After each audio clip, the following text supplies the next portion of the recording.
Today we're going to talk about probably the best knife ever made, and that would be the ESEE Izula. And why I think if you find a knife that you really like, it behooves you to buy more than one. I wasn't lying to you guys when I said I have one in the safe. I was misinformed. It's not there. I couldn't find it. So I bought two more. I thought to myself, rather than just using the one and sticking the other one back in the safe, why not just use both of them? And in doing so, I kind of killed two birds with one stone. I always carry this guy. I could carry it on my belt sheath or in my pocket for fancy dress in this sheath. When I'm going out on the farm or out in the field or in the woods or just regular EDC, this guy. I don't need anything else. That can do everything. The Izula II in 1095 is kind of disappointing after you've been using the S35VN Izula because it will not hold an edge. I was gifted with these handles when I bought this knife from a very nice eBay seller who said that he watched my channel. This handle makes this an Izula II. Stainless. So this is why you will never see the S35VN Izula II.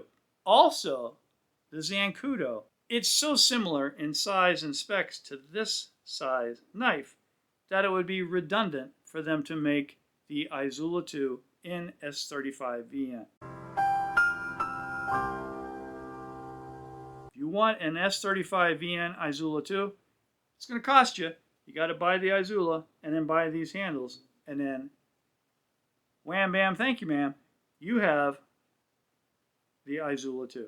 On that note, I think it is very cool, and I've thought this for a long time, that ESEE makes such a quality product and a diverse line that a cottage industry has been created by them doing this.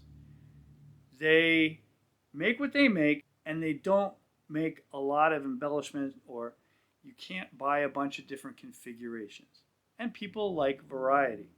There are people now making fantastic replacement handles. These extenders, and then I think they also make a smaller version.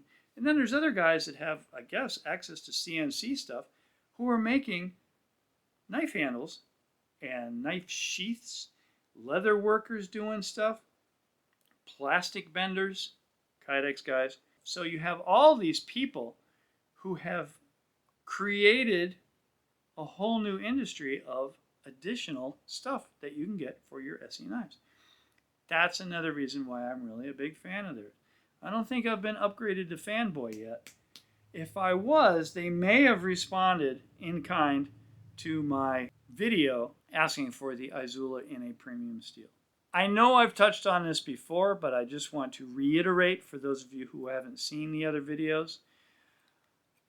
I'm not sure why you haven't. You should be watching all of my stuff from beginning to end. That's just a cool thing to do. This little guy has been my constant companion since I got it.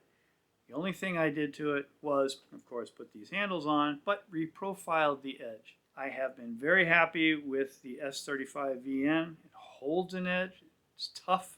When I had an inside source before he left, that should be a hint as to who it was, he told me that Rowan does not heat treat the stainless in-house, but sends it out, and the people that do heat treat it do it to the prescribed method as detailed by Crucible Metals, meaning getting the absolute best out of the heat treat for that particular steel and doing it consistently. That is why this is such a spectacular knife. And the S35VN, even though it's not 3V or anything else super whiz bang, it's a great knife steel. So if you're on the fence about whether or not to get the 1095 or the S35VN, think about it. You're going to be doing a lot of food prep. You may not want the black spots in there like I had in my oysters from another video. And you may not want it rusting.